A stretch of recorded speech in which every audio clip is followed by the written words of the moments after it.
dan selamat siang. Terima kasih. Pada siang hari ini, perkenalkan saya Suku, dosen gizi untuk memberikan materi terkait dengan pangan gizi di lokasi bencana. Ya, jadi saudara sekalian, nanti materinya saya memberikan kurang lebih sekitar 20 menit, nanti memberikan kesempatan buat Anda untuk bertanya. Jadi harapan saya selesai nanti memberi materi, baru saya persilakan Anda untuk bertanya. Mungkin itu yang pertama. Jadi saudara sekalian, bagaimana kita akan tahu itu bencana itu apa sih? Ya, jadi bencana itu salah satunya adalah bagaimana terjadi salah satu ancaman, ya. Jadi salah satu contoh, kalau misalnya kita dalam keadaan di ruang ini tiba-tiba ada gempa misalnya, nah kita kan dengan serentak, dengan respon kita langsung tiba-tiba keluar kan? Ya, kenapa? Kita untuk menyelamatkan diri. Nanti kalau kita tidak keluar, misalnya gempanya di atas 5 atau 6, ini gedungnya akan runtuh. Mungkin itu adalah salah satu ancaman kalau terjadi bencana. Yang kedua, kerentanan. Kerentanan bencana itu apa? Kerentanan bencana itu berarti bagaimana kita mengantisipasi supaya bisa terjadi bencana. Contoh misalnya, kalau Anda yang tinggal di daerah sungai, tidak boleh menebang pohon-pohon di daerah sungai. Kenapa? Tidak terjadi nanti banjir. Kalau misalnya Anda di daerah pegunungan, tidak boleh terjadi menebang pohon-pohon di daerah pegunungan tersebut. Nanti terjadi erosi, kemudian tanahnya akan longsor. Mungkin itu kerentanan. Kerentanan yang lain apa? Kita harus semua waspada terhadap bencana. Misalnya contoh, Anda dalam di rumah misalnya dalam keadaan tidur, kita harus waspada. Ya, makanya di rumah misalnya dalam keadaan tidur, hati-hati jangan sampai pagar di luar itu dikunci. Cukup mungkin di apa saja, di gender. Kemudian masalahnya kalau dikunci terjadi bencana, belum buka pintu, kemudian pintu pagar lagi kuncinya nggak ada.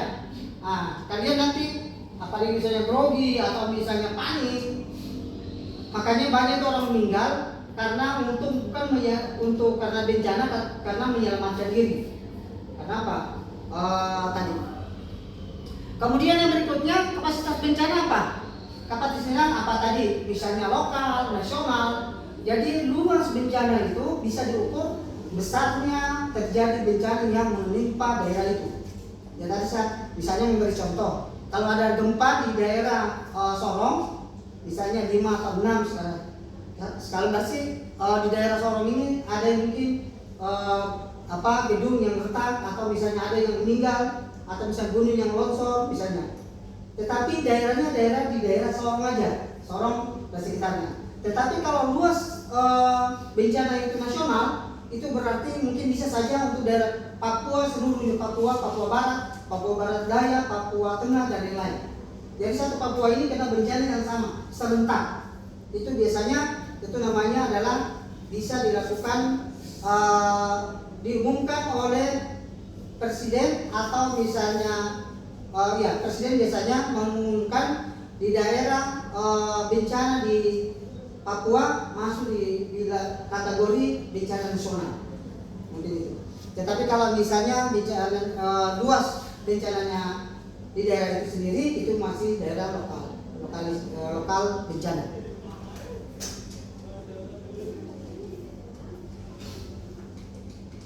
Oke,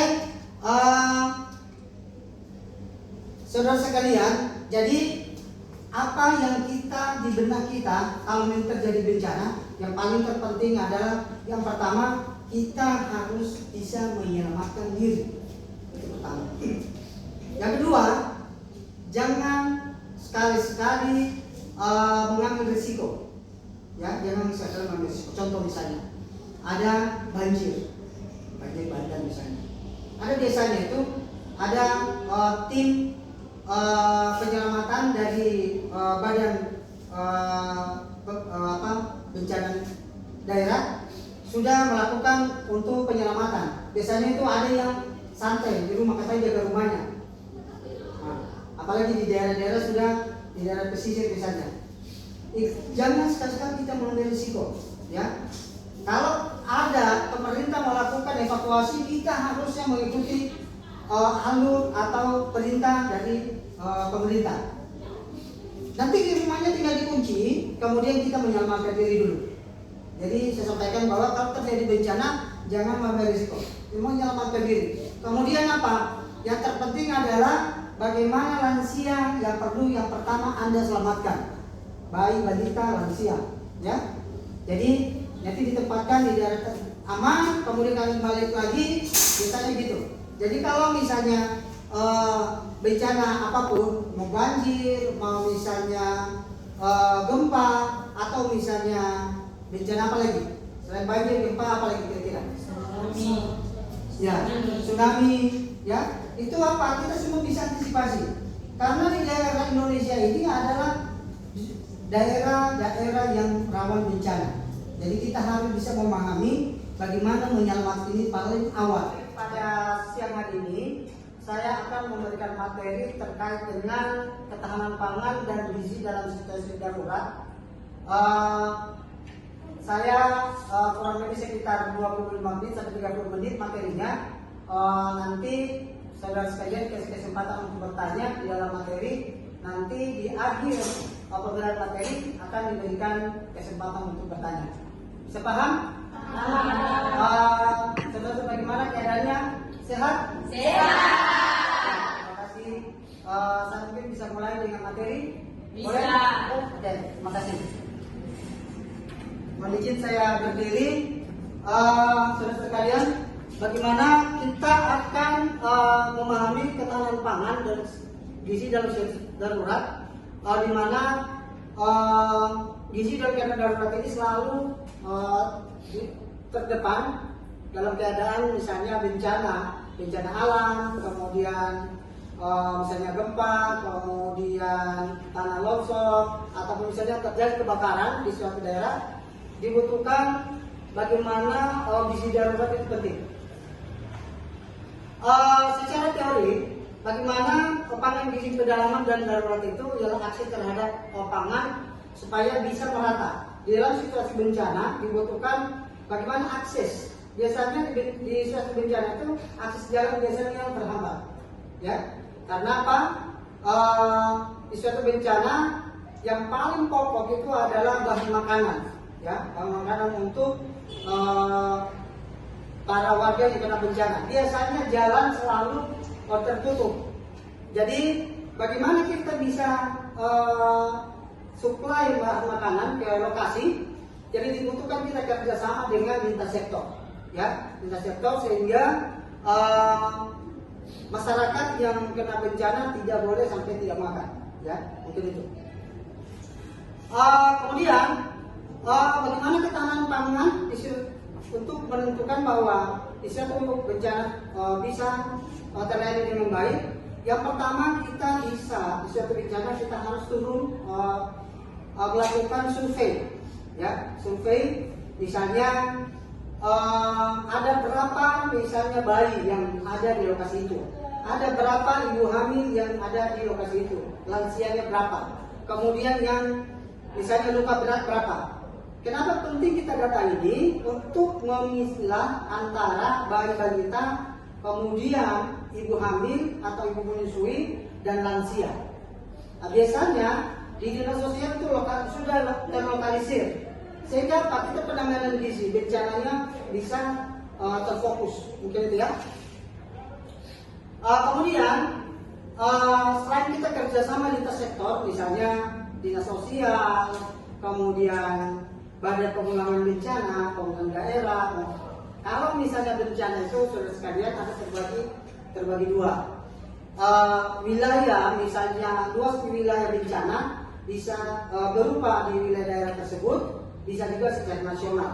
Misalnya contoh, kasus-kasus yang bencana nasional, misalnya tsunami di Aceh, itu termasuk bencana nasional. Kemudian terjadi bencana di Palu, itu bencana nasional. Tetapi yang lokal itu misalnya ada gempa terjadi di Kota Sorong misalnya, di daerah lokalisir itu cuma lokal daerah. Mungkin itu. Ya. Jadi untuk apa? Untuk penanggulangan makanan di daerah terlokalisir daerah bencana, kita bisa memetakan, ya, memetakan tadi, misalnya ibu hamil, ibu menyusui, lansia dan lain-lain. Sehingga apa? Kita sebagai petugas gizi di lapangan harus all out 24 jam.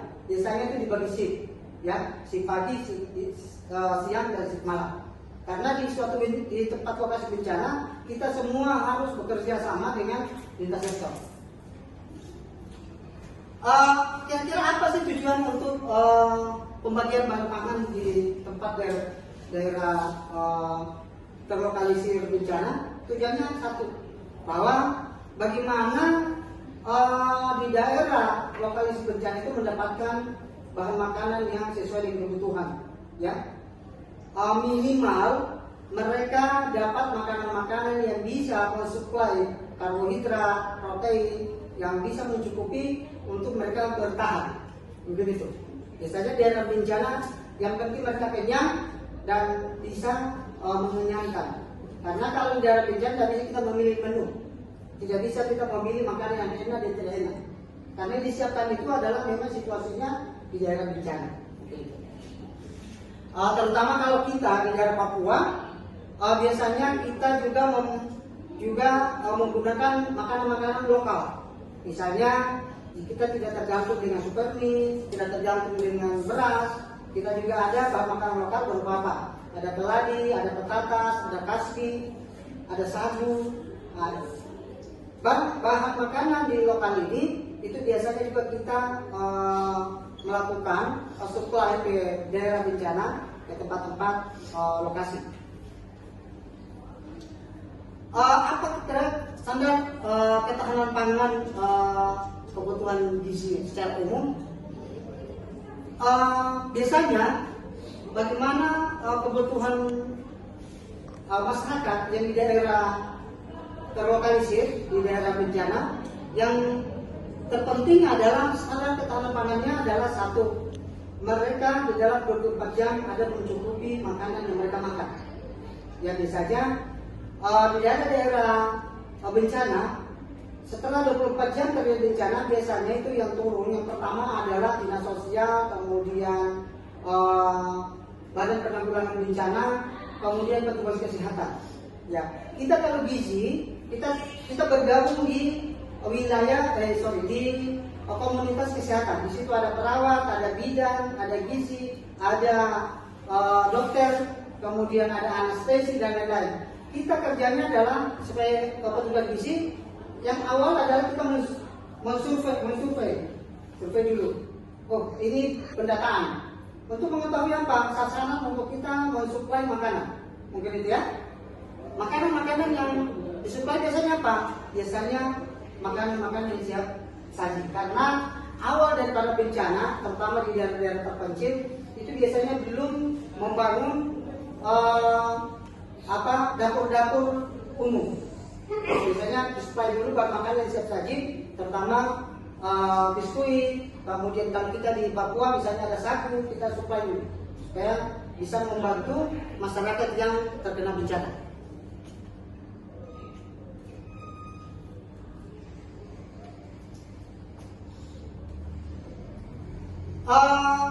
Kita juga lihat standar ketahanan pangan yang paling terpenting juga adalah, sudah saya perlu ketahui, kita harus melihat bagaimana pangan tersebut atau bahan makanan itu layak dikonsumsi. Misalnya contoh, jangan sampai yang tersuplai adalah misalnya tinggal 1-2 hari sudah masa expired sudah tiba, sehingga sampai di daerah lokasi sudah masa expired. Itu adalah nanti bisa mengundang penyakit yang terbaru lagi, bisa alergi, bisa misalnya terjadi diare dan lain-lain. Jadi kita harus memperhatikan. Jadi bahan makanan misalnya yang siap saji, yang paling terpenting adalah melihat masa apa? Ada rasa dilihat. Kemudian apa? Aman. Packingnya aman. Kemudian kalau yang kalengan itu jangan sampai harus berkarat, itu tidak boleh. Ya, mungkin itu. Apa kira-kira kita dari gizi, bagaimana intervensi ketika kita berada di daerah pengungsian. Yang terpenting sampaikan tadi adalah bagaimana rencana kontingensi kesehatan gizi, ya, untuk kita melayani, ya. Jadi saudara sekalian ketahui bahwa biasanya di satu bencana bukan satu petugas gizi, bisa lebih dari satu, lebih dari dua. Karena kita harus standby, satu orang turun di lapangan, kita sama-sama untuk mendata di daerah lokasi bencana atau yang sudah terlokalisir. Kemudian setelah itu kita melakukan pendataan, baru kita harus melapor ke ketua tim untuk suplai bahan makanan. Kalau misalnya belum ada pembangunan dapur umum, itu biasanya TNI Polri dan Bapeda atau dinas kesehatan atau dinas sosial, mereka sudah koordinasi untuk membangun dapur umum sehingga bisa bahan makanan untuk dimasak. Tetapi kalau awal daripada kita turun, biasanya kita membawa bahan makanan yang siap saji, misalnya biskuit, biasanya bahan makanan yang biasanya roti atau misalnya seperti biasanya itu tidak boleh lebih dari setiap hari dikonsumsi, itu tidak diperbolehkan karena makanan-makanan yang siap saji itu dibutuhkan apabila belum dibangun dapur-dapur umum di setiap daerah yang terlokalisir. Misalnya di daerah itu ada berapa tenda misalnya, sekian tenda itu harus semua dilayani. Jadi tenda-tenda tersebut sudah terdata, misalnya di tenda A misalnya bayi balita sama ibunya, di tenda B misalnya remaja dan misalnya dan lain-lain. Tidak boleh campur.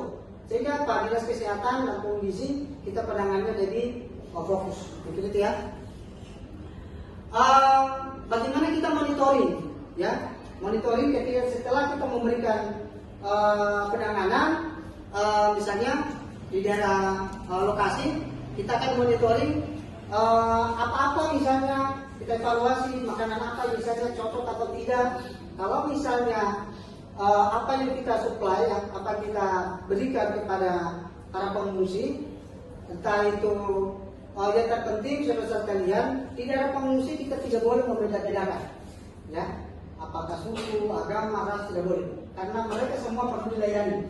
Mungkin itu ya yang perlu diperhatikan.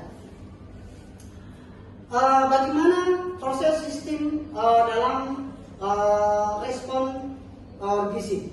Jadi biasanya situasi perlu dibagikan kajian, tadi sampaikan kajian data itu penting. Karena apa? Dibutuhkan respon gizi ini, kajian datanya penting untuk apa? Kita fokus untuk melayani. Tetapi kalau misalnya datanya tidak lengkap, kita sulit untuk mendeteksi. Berapa yang dewasa, berapa anak-anak, berapa lansia. Mungkin itu ya, mungkin itu. Oke, kita lihat kita respon bagaimana. Jadi dengan masalah gizi, kondisi bencana di wilayah tersebut, kita sudah bisa melokalisir. Melokalisir di sini adalah bagaimana kita batasi sudah tidak terjadi lagi misalnya kekurangan gizi, kekurangan makan, kekurangan bahan makanan yang tersuplai. Mungkin itu ya. Dan adanya kita respon gizi di daerah bencana. Oke, kita lihat lagi bagaimana penyusunan rencana respon gizi. Ya, pertama adalah bagaimana melanjutkan koordinasi, kemudian melibatkan mitra, di mana klaster gizi atau klaster kita bergabung di klaster kesehatan. Ya, di kelompok bencana tersebut kita masuk ke klaster kesehatan. Di situ ada perawat, ada bidan, ada gizi, ada dokter, ada sanitasi atau petugas counseling, ada anestesi karena mereka juga standby. Ya, jadi kita masuk ke klaster gizi. Nanti kita yang bagaimana supply makanan di lokasi daerah yang terlokalisir, misalnya tenda 1, tenda 2, tenda 3 dan seterusnya. Jadi saya memberikan informasi kepada Anda, kalau kita sudah tergabung dalam tim, informasi itu semua melalui ketua tim. Tidak boleh misalnya kita mengeluarkan informasi, misalnya membocorkan informasi ke wartawan dan lain-lain. Kita tidak boleh, karena kita sudah masuk di dalam klaster kesehatan, dalam hal ini sub klasternya adalah gizi, maka ada informasi-informasi yang harus kita tidak boleh memberikan informasi di luar daripada sepengetahuan di ketua tim. Mungkin itu ya.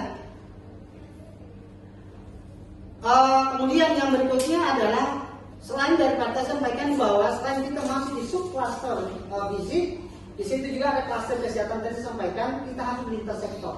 Ya, ada dinas sosial, kemudian ada Badan Penanggulangan Bencana, ada Bapeda. Misalnya nanti ada rapat itu kalau kita dipimpin oleh ketua klaster kesehatan. Kita kan subklasternya adalah gizi, ya. Nanti subklaster kesehatan yang lain misalnya perawat, subklaster kebidanan, subklaster misalnya anestesi, subklaster dokter.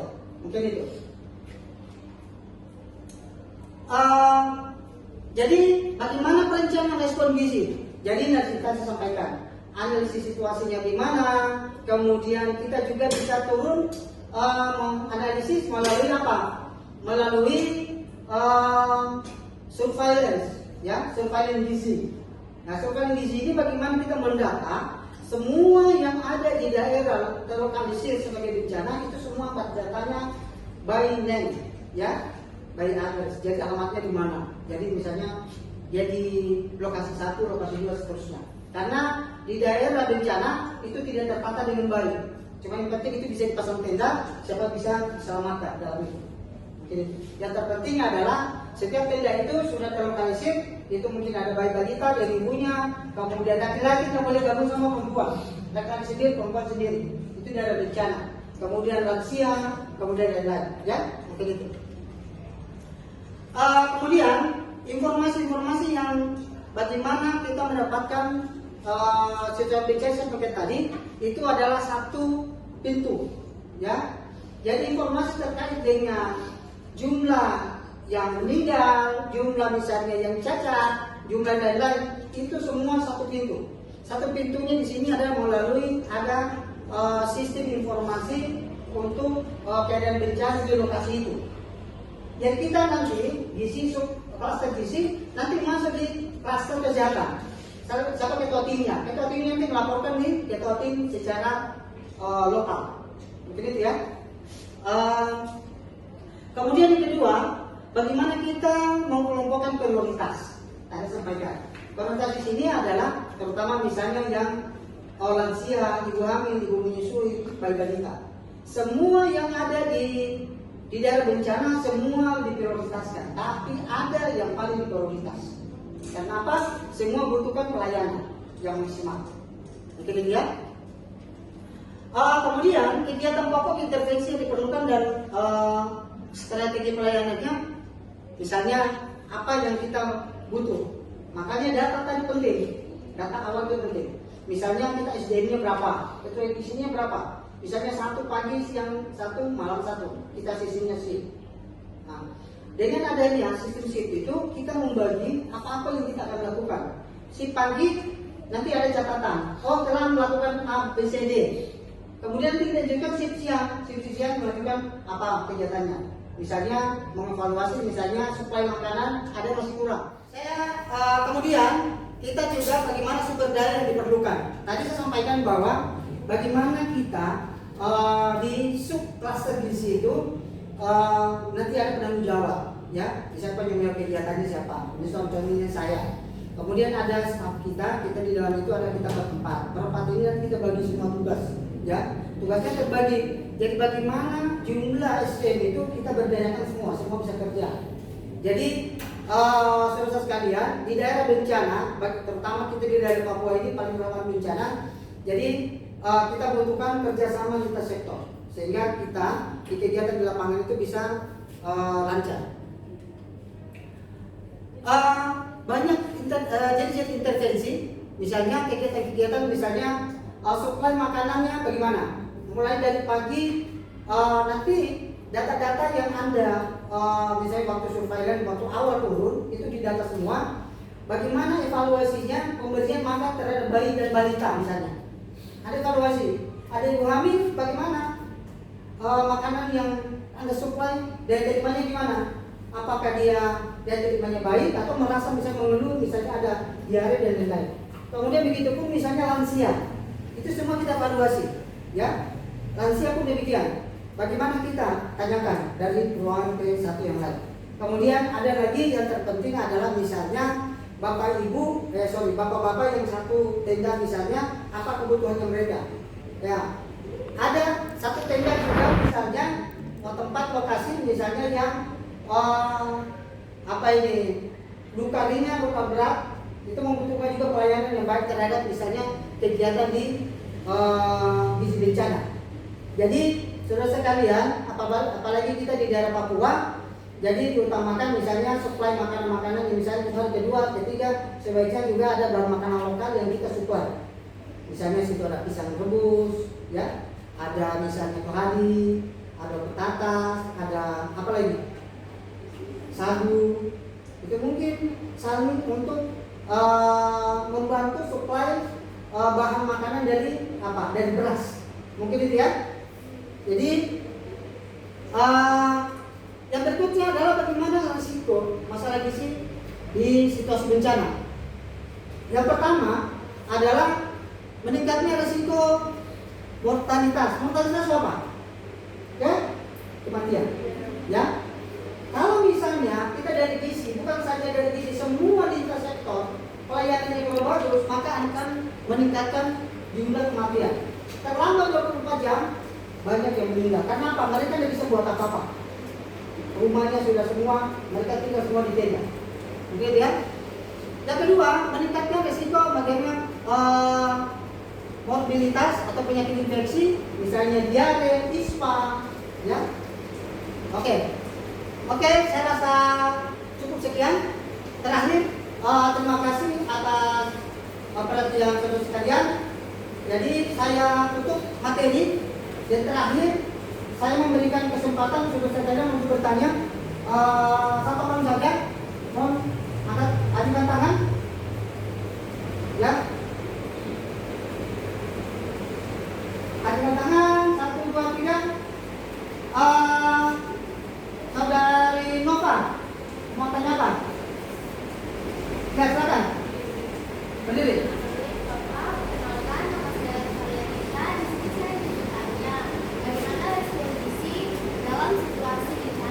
Oke, makasih. Oke, Nova, bagaimana respon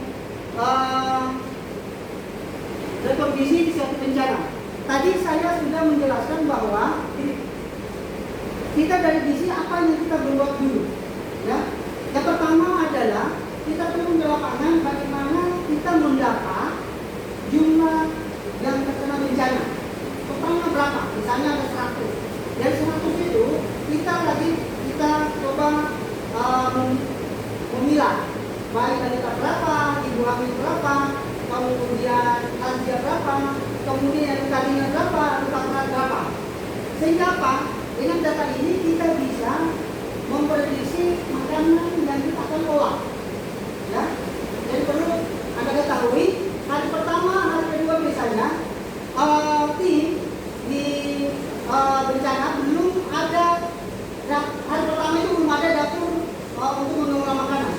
Biasanya untuk menyiapkan bagaimana ada tenda, kemudian kita evakuasi dan kita memilah tadi ada bayi balita dan ibunya di dalam satu tenda. Kemudian lansia satu tenda. Kemudian bagi yang luka berat, luka ringan di satu tenda. Kemudian yang sehat juga satu tenda. Sehingga apa? Kita mudah mensuplai makanan ke daerah atau ke lokasi bencana. Misalnya di tenda A, tenda B, tenda C, kita sudah ada data.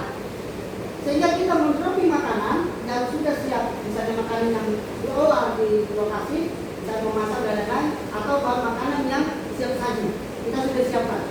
Dengan adanya data tersebut, kita mudah mengevaluasi, kita mudah untuk monitoring, kita mudah untuk melakukan kegiatan untuk selanjutnya. Tetapi kalau misalnya data Anda tidak ada, sulit untuk Anda melakukan intervensi. Mungkin itu ya, respon gizi di bencana itu yang paling penting. Kita mengetahui semua apa jumlahnya berapa, masalahnya apa, kemudian tidak lanjutnya apa. Saya bisa menyimpulkan bahwa bagaimana kita bisa menyelamatkan ketika kita terjadi bencana. Yang paling pertama adalah kita bisa mengikuti alur penyelamatan bencana, terutama misalnya gempa bumi atau misalnya terjadi longsor, tsunami. Bagaimana kita situasi titik kumpulnya di mana? Misalnya kalau di daerah perumahan, yang paling baik yang aman itu di mana? Langsung lari mengamankan diri.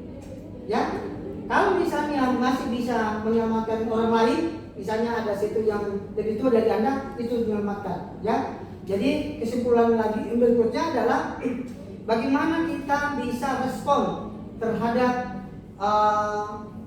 makanan di pengungsi. Kita sebagai petugas gizi, ya, bagaimana kita sebagai petugas gizi? Selain data yang sudah lengkap, kita tidak boleh membeda-bedakan di mana bencana terjadi, bagi ras, agama maupun kelompok. Jadi semua mempunyai hak yang sama dilayani terkait dengan distribusi makanan di tempat bencana. Itu.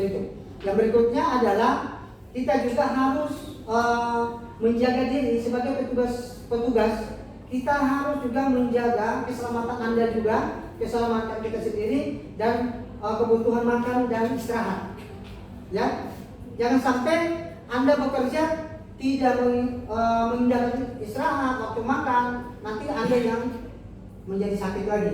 Jadi kita semua sama-sama menjaga di suatu bencana, kita lintas sektor, bagaimana kita antara unit di kesehatan maupun di klaster subgizi, ya, petugas gizi, kita harus saling pospot kegiatan-kegiatan yang ada pelayanan gizi di daerah bencana. Mungkin demikian kesimpulan dari saya pada siang hari ini. Terima kasih banyak atas kesediaan saudara sekalian dalam mengikuti paparan materi terkait dengan pangan gizi darurat di wilayah pedalaman. Jadi mungkin itu, terima kasih saya sampaikan. Assalamualaikum warahmatullahi wabarakatuh dan selamat siang. Siang, Pak.